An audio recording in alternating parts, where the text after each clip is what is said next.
स्वाभिमान शोध अस्तित्वाचा या मालिकेच्या आजच्या भागात आज आपण बघणार आहोत. सर्वजण डायनिंग टेबलवर बसलेले असतात.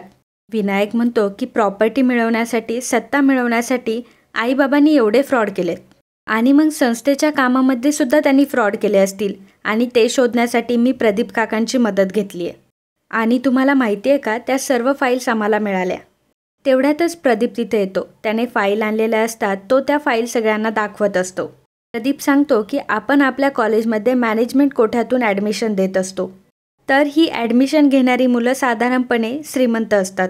तर त्यांचे मार्क्स वाढवायचे, त्यांना ॲडमिशन्स द्यायची आणि ॲडमिशन्स देत असताना भरपूर पैसे गोळा करायचे आणि हे पैसे परस्पर लंपास करायचे असे उद्योग दादांनी केलेत. आणखीनही बऱ्याच गोष्टी त्यांनी केल्यात, ते तुम्हाला फाईलमध्ये दिसेलच. शांतनू एक एक गोष्ट वाचत असतो. मोठे काकांचे एक एक फ्रॉड बाहेर येत असतात. म्हणतो की सगळ्यात महत्त्वाची गोष्ट म्हणजे या बाबतीत त्यांनी कोणालाच डाऊट येऊ दिला नाही. आपण त्यांच्या अगदी शेजारी बसायचो तरी आपल्याला त्यातलं काहीच कळालं नाही. पल्लवी म्हणते की शांतनू, तुम्हाला मी खरं सांगू का, मला ह्या गोष्टींची शंका होतीच, पण त्यावेळी माझ्याकडे पुरावे नसल्यामुळे मी गप्प बसले. प्रभाकर सर म्हणत असतात की किती ठिकाणी आणि किती वेळा वाईट वागलेत हे. शांतनू म्हणतो की माणुसकी जपणारी संस्था आहे आपली, खरंच ती तशी राहिली आहे का? दादा, अरे आपल्या आजोबांनी किती मेहनतीने ही संस्था उभी केली होती. आपण सर्व विद्यार्थ्यांचे भले व्हावे यासाठीच झटत असतो आणि यांच्यासाठी आपली संस्था म्हणजे फक्त पैशांची खाण होती. खूपच भयंकर आहे हे. आणि ते सांगतील ते आपण सर्व ऐकत होतो, हे त्यापेक्षाही जास्त भयंकर आहे. प्रभाकर सर म्हणतात की आदितीला या सगळ्या गोष्टींचा संशय होतात. बऱ्याचदा तिने मला बोलूनही दाखवलं होतं. विनायक म्हणतो की मला तर ह्या सर्व फाईल्स बघून खूपच गिल्टी वाटतंय. अगदी तोंड दाखवायला सुद्धा आईबाबांनी जागा ठेवली नाहीये. पल्लवी म्हणत असते की दादा, तुम्ही नका वाईट वाटून घेऊ. उलट तुम्ही स्वतः प्रयत्न करून प्रदीप काकांच्या मदतीने हे सर्व घडवून आणलंय. तुम्ही सर्वांसमोर हे उघड केलंय. विनायक म्हणतो की आम्ही रात्रीच जाऊन ह्या फाईल्स घेऊन आलो. जर बाबांना या गोष्टीचा तपास लागला असता तर त्यांनी ह्या गोष्टी कधीच गायब केल्या असत्या. शांतनू म्हणतो की दादा, इथून मागे आपल्या कॉलेजमध्ये ज्या चुकीच्या गोष्टी घडत होत्या ना, त्या आता इथून पुढे बंद होतील आणि हे सर्व तुझ्यामुळे घडतंय. थँक्यू सो मच दादा. विनायक हसत असतो. प्रभाकर म्हणतो की विनायक, तुझा खूप अभिमान वाटतो आम्हाला. शांतनू म्हणतो की बाबा, आपल्याला संचालक पदाची लवकरात लवकर मीटिंग भरवावी लागेल. पुरुषोत्तम सूर्यवंशी याचा आपल्या संस्थेशी असलेला संबंध कायमचा तोडायला हवा. असं म्हटल्यानंतर सर्वांना आश्चर्य वाटतं. तर इकडे शांतनू आदिती मॅमजवळ आलेला असतो. तो सिस्टरला सांगतो की सिस्टर, तुम्ही जरा बाहेर जा. सिस्टर बाहेर निघून जाते. शांतनू म्हणतो की आई, असं म्हणून आदिती मॅमचा हात तो स्वतःच्या डोक्यावर ठेवतो. तुझा आशीर्वाद घ्यायला आलोय. मला आठवतंय की जेव्हा तू कॉलेजमध्ये आली होती कॉलेजचं आणि संस्थेचं इन्स्पेक्शन करायला, तेव्हा तुला मोठ्या काकांचे अनेक फ्रॉड कळले असणार. पण कदाचित तेव्हा तू मला सांगू शकली नसेल. माझ्या डोळ्यावर झापडं लावली होती. कोण बरोबर आहे आणि कोण चुकीचं आहे हे तर मला कळतच नव्हतं. तेव्हा जर मला हे सगळं कळलं असतं तर आज कदाचित तू. असं म्हणून शांतनू रडू लागतो. शांतनू अलगद डोक्यावरून हात फिरवत म्हणतो, मी वचन देतो आई तुला की त्यांनी केलेल्या चुकीच्या गोष्टींची शिक्षा त्यांना मिळणार. कुणालाही माफ करणार नाही मी. त्यांचे सगळे उद्योग मी शोधून काढणार आणि आता त्यांच्यावर कठोर कारवाई होणार. आणि मग शांतनू असा विश्वास आणि वचन देऊन बाहेर निघून जातो. आता इकडे संचालक मंडळाची मीटिंग सुरू असते. सगळ्या फाईल शांतनूने सगळ्या मेंबर्सला दाखवलेल्या असतात. त्यातील एक माणूस म्हणतो की बापरे, मोठ्या सरांनी एवढ्या मोठ्या रकमेचा एवढा मोठा फ्रॉड केलाय. भरपूर पैशांची अफरातफर दिसतीये. विनायक म्हणतो की संस्थेने त्यांना जे जे अधिकार दिले ते सगळ्यांचा त्यांनी गैरवापर केलाय. ते जरी माझे वडील असले तरी अशा गोष्टींसाठी मी त्यांना कधीच माफ करू शकणार नाही. शांतनू म्हणतो की तुम्हाला जी माहिती हवी आहे ती तुम्हाला मिळेल. मी तुम्हाला आधीच सांगितलं होतं. त्यामुळे हे पुरावे हातात आल्यानंतर मी ही मीटिंग बोलावली होती. प्रभाकर सर म्हणतात की खरं तर पुरुषोत्तम सर हे आमचे अत्यंत जवळचे नातेवाईक आहेत, पण कोणाच्याही चुकीच्या गोष्टीची आम्ही पाठराखण करणार नाही आणि म्हणूनच आम्हाला हा निर्णय घ्यावा लागतोय. शांतनू म्हणतो की मला असं वाटतं आता सगळंच क्लिअर आहे. त्यामुळे मला असं वाटतं की आपले संचालक पुरुषोत्तम सूर्यवंशी यांना आपण कमिटीतून बाहेर काढावं. प्रदीप म्हणतो की मी आधीही सांगितलं होतं आणि आत्ताही सांगतो की या प्रस्तावाला माझं अनुमोदन आहे. प्रभाकर सर म्हणतात की माझी देखील संमती आहे. विनायक म्हणतो की मलाही मान्य आहे आणि मला असं वाटतं की प्रत्येकाला ही गोष्ट मान्य असेल तर आपण या पेपर्सवर सह्या कराव्यात. सगळ्यात आधी प्रदीप त्या पेपर्सवर सह्या करतो, नंतर प्रदीप करतो आणि संचालक मंडळी सर्व त्या पेपर्सवर सह्या करतात. सगळ्यांच्या सह्या करून झाल्यावर शांतनू म्हणतो, यातील कायदेशीर बाबी समजून घेण्यासाठी मी वकील साहेबांना बोलवलंय. ते येतीलच काही वेळात. काही वेळातच वकील साहेब तिथे येतात.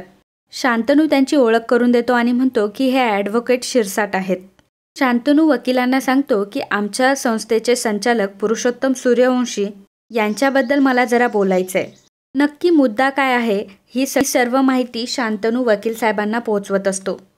ही सर्व माहिती शांतनू वकील साहेबांना देत असतो. मग विनायक म्हणतो की या सगळ्या सिच्युएशनमध्ये तुम्ही काय कारवाई करू शकता वकील साहेब? वकील साहेब म्हणतात की ह्या कायदेशीर बाबींमध्ये अशी तरतूद आहे, आपण सुरुवातीला त्यांना एक नोटीस पाठवू शकतो. जेवढ्या पैशांची अफरातफर झाली आहे ती सर्व त्यांनी परत करावी असा त्यात उल्लेख करू शकतो. प्रदीप म्हणतो की वकील साहेब हे तुमचं खरं आहे, पण ही रक्कम खूपच मोठी आहे आणि त्यांनी रक्कम भरायला नकार दिला तर? वकील म्हणतात की जर रक्कम भरायला त्यांनी नकार दिला तर त्यांच्यावर कायदेशीर कारवाई करता येईल आणि संस्थेच्या रिलेटेड जे अकाउंट आहेत ते सगळे फ्रीज होतील. त्यामुळे आता आपल्याला कुठलाही व्यवहार करता येणार नाही.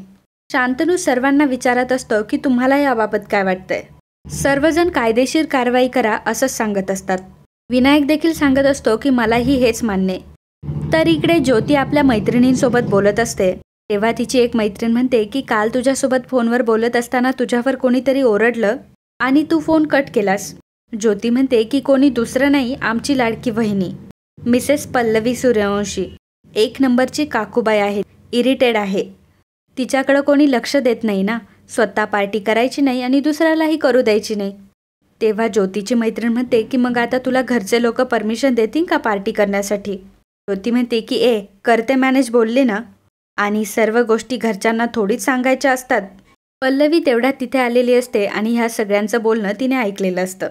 त्या मैत्रिणी निघून गेल्यावर पल्लवी ज्योतीला म्हणते की ज्योती 1 मिनिट, काय बोलणं चाललं होतं तुमचं? त्यावर ज्योती म्हणते की तुला काय करायचंय ग? आणि तू कोण विचारणारी मला? माझी आई आहेस की माझी सासू? पल्लवी, तुझी जी डिटेक्टिव्हगिरी सुरू आहे ना ती बंद कर आणि जाऊन तुझ्या लेक्चरला बस ना, मला लेक्चर देत बसू नकोस. आणि असं म्हणून ज्योती तिथून निघून जाते. आता इकडे मोठ्या काकांनी नवीन वॉशिंग मशीन आणलेलं असतं. याचा मोठ्या आईला प्रचंड आनंद झालेला असतो. मोठी आई म्हणते की आता कुठे माझा जीव भांड्यात पडलाय, आता मला जास्त कामं पडणार नाही. मी आलेच हा. आणि मग मोठी आई आतमध्ये जाऊन त्या वॉशिंग मशीनची पूजा करण्यासाठी ताट घेऊन येत असते. वॉशिंग मशीनला ती ओवाळायला लागलेली असते तोपर्यंत डोरबेल वाजते. पोस्टमन तिथे आलेला असतो. तो म्हणतो की साहेब तुमच्या नावाचं कुरिअर आलंय. मोठ्या काकांना खूप आश्चर्य वाटतं. ते म्हणतात की माझा पत्ता कोणी दिला असेल? मोठे काका ते लेटर उघडतात आणि वाचून त्यांना खूप मोठा आश्चर्याचा धक्का बसतो. मोठी आई वॉशिंग मशीनची पूजा करायला लागणार तेवढ्यात मोठे काका म्हणतात की थांब सुपर्णा, थांब जरा. तेव्हा मोठी आई विचारते की काय झालंय? मोठे काका त्या मुलाला सांगतात की हे मशीन उचल आणि घेऊन जा. तुला सांगितलेलं कळत नाही का? आम्हाला हे मशीन नकोय. मोठी आई म्हणत असते की अहो तुम्ही काय असं करताय? परंतु मोठे काका काय ऐकायला तयार नसतात. ते त्या माणसाला म्हणतात की तू पहिलं मशीन उचल आणि बाहेर हो. आणि मग ते दोघेही माणसं ते मशीन उचलून बाहेर घेऊन जातात. मशीन घेऊन गेल्यानंतर मोठी आई म्हणते की काय हे? अहो चांगलं मशीन आलं होतं घरी, उपयोगी पडणार होतं आपल्याला. आता मला कपडे धुवायला जमणार नाही, मी स्पष्टपणे सांगतेय. मोठे काका चिडून बोलतात की अगं हो, किती बोलशील? हे बघ, आपल्या सगळा ऐशोआराम, सगळी सुखं संपली आहेत. मला संस्थेतून काढून टाकण्यात आलंय. मी केलेले घोटाळे सगळे उघडकीस आले आणि 1 कोटी रुपयांची भरपाई करावी लागणार आहे. तशी नोटीस दिली आहे संस्थेनं आपल्याला. आता मात्र मोठ्या आईला मोठा धक्काच बसतो. इकडे शांतनू झोपलेला असतो. पल्लवी फेऱ्या मारत विचार करत असते आणि ज्योतीचं बोलणं तिला आठवत असतं. पल्लवी म्हणत असते की ज्योतीने जर एकदा ठरवलं ना तर ती कोणाचं ऐकत नाही. आणि रात्री अपरात्रीत जर ती बाहेर जात असेल तर? आधीच घरात एवढ्या सगळ्या गोष्टी घडताय आणि त्यात अजून एक टेन्शन. नाही, असं नाही व्हायला पाहिजे. काय झालंय ते बघायलाच हवं. आणि पल्लवी ते बघण्यासाठी बाहेर येते. ते ज्योती स्वतः गीतासोबत झोपलेली असते. ज्योती स्वतःच्या जागेवर उशा ठेवून तिथून बाहेर पळत असते. साहित्यांचा आवाज होतो तेव्हा गीता तिला म्हणते की अगं एवढी आवरासावर करून कुठे चालली आहेस? ज्योती म्हणते की गप्प बस. तेव्हा गीता म्हणते की मला पहिलं सांग की तू कुठं चालली आहेस? पार्टीला जातीयस ना तू? त्यावर ज्योती म्हणते की नाही, लग्नाला चालली. येतेस का तू पण बॅग भरून? बँड वाजवायला? हळू बोल ना जरा, भोंग्यासारखा आवाज करू नकोस. गीता म्हणते की अगं पण तू अशी का वागतेस? तुला घरच्यांना सांगितलं ना की पार्टी करू नकोस. आणि त्यावरून तू किती ओरडा खाल्लायस सर्वांचा, तरी तू पार्टीला जाणार? ज्योती म्हणते की ते ओरडले म्हणून मी माझे प्लॅन्स आणि डिसिजन काय बदलायचेत का? गीता म्हणते की ज्योती एक मिनिट, पण तू का करतेस हे सर्व? मोठे जे काही सांगतात त्यामागं काहीतरी कारण असतं. त्यांची काळजी असते आणि ते आपल्याला आपल्या भल्यासाठीच सांगतात. ज्योती तिचं ऐकत नसते आणि उलट गीतालाच ती दम देत असते. ती म्हणते की लक्षात ठेव, जर घरच्यांना कळलं ना मी पार्टीला गेले तर तू गेलीच. गाठ माझ्याशी आहे, त्यामुळे तू तोंड बंद ठेवायचं. ज्योती तिथून निघून जाते. इकडे विनायक आदिती मॅडमकडे चाललेला असतो. ज्योती पार्टीसाठी चाललेली असते आणि त्याच वेळी पल्लवी जिना उतरून खाली येत असते. पल्लवी ज्योतीला बघते आणि दुरूनच हाक मारते की ज्योती. आता पल्लवी आणि ज्योतीमधलं बोलणं विनायक चोरून ऐकत असतो. पल्लवी तिला म्हणत असते की एवढ्या रात्रीची तयार होऊन कुठे जात असतेस ग तू? त्यावर ज्योती म्हणते की मी कुठेही जाईन, तुला काय करायचंय? प्रत्येक गोष्टी तुझं मध्ये मध्ये करणं बंद कर ना. तेवढ्यातच गीता तिथे येते आणि म्हणते की ती पार्टीला चालली आहे पल्लवी. पल्लवी म्हणते की काय?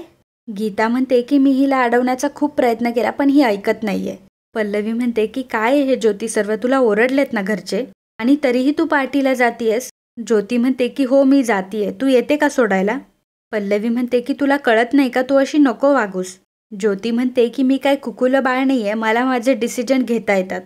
आणि मित्रांनो, आजचा हा भाग इथेच संपतो. पुढील भागात आपल्याला पाहायला मिळणार आहे, पल्लवीला फोन आलेला असतो. तिची मैत्रीण बोलत असते की मोठे सरांनी काही फ्रॉड केलाय का आपल्या कॉलेजमध्ये? शांतनूला देखील फोन आलेला असतो. शांतनू जोरात त्यांच्यावर ओरडून म्हणतो की आम्ही फ्रॉड केलेले नाहीयेत. असं म्हणून शांतनू जोरात मोबाईल फेकून देतो. तर विनायक म्हणत असतो की बाबांनी फ्रॉड केले, ही बातमी लीक कशी काय झाली? तर बाहेर लोक मोर्चा घेऊन आलेले असतात. ते म्हणतात की सूर्यवंशी हाय हाय. घरातले सर्व लोक बाहेर जातात. प्रभाकर सर म्हणतात तुम्ही सर्व शांत व्हा पहिले आधी. काय आरडाओरडा लावलाय तुम्ही? त्यातला एक माणूस म्हणतो की अहो तुम्ही संस्थेचा फ्रॉड केलाय, तुम्हाला लाज नाही वाटत? सगळ्यांना तुरुंगात टाका, सगळे लाचखोर आहेत. तर घरातल्या सर्वांना मात्र खूपच टेन्शन आलेलं असतं. तर मित्रांनो, असे स्वाभिमान शोध अस्तित्वाचा या मालिकेचे नवनवीन एपिसोड बघण्यासाठी आत्ताच आपल्या चॅनलला सबस्क्राईब करा. तर मित्रांनो, कालच्या भागात कमेंट करणारे आपले दर्शक होते सचिन बारगजे, श्रीधर मोरे, अमृता गोसालकर, संतोष राजगुरू, शांता गावणे, पूजा गाडे, स्वाती राहुल कामत, पूजा कांबळे, सुमन धेंडे, ज्योती पाटील, अपर्णा मायेकर, मनीषा राहुल शेवाळे, मंगला, योगेश मेश्रम, रिस्पेक्ट, कल्पना सावंत, दत्ता काळे, तेजस सावंत, मुकुंद कुलकर्णी, बारामती, अलका कांबळे, मुकुंद कुलकर्णी, अजय वागचौरे, मधुकर मोटराचे, अर्चना रामाणी, अजय वागचौरे, सविता वर, थंडर बी, DDT, पियू चौगुले, सरिता जगताप, निकिता साळवी, संध्या घाडगे, प्रवीण पाटील, लता लोणाले, नम्रता डोंगरे, भाऊराव, सुपर्णा कायडर, सुवर्णा, मनीषा दाते, ज्ञानेश्वर आचारी, आकाश जाधव, सुनीता जोसालकर, न्यूतन कदम, मिलिंद कोल्ली, अजय वागचौरे, मुकुंद कुलकर्णी, शोभा जाधव, नीलम गीते, शालिनी सालवणकर, मदन खरे, रेश्मा भगत, विशाल कदम, रवी कवडे, हिना अन्नपूर्णा, शैला मांडगे, मनीषा जाधव, उज्ज्वला वाडकर, मंगेश कदम, ज्ञानेश्वर मालकी, गोविंद परब, मुकुंद कुलकर्णी, भाग्यश्री, गीता चंदेर, अर्जुन खाडे, कैलास जाधव, चंद्रशेखर भातवाडेकर, रेश्मा भगत, आनंद केसवानी आणि बीना परांजपे.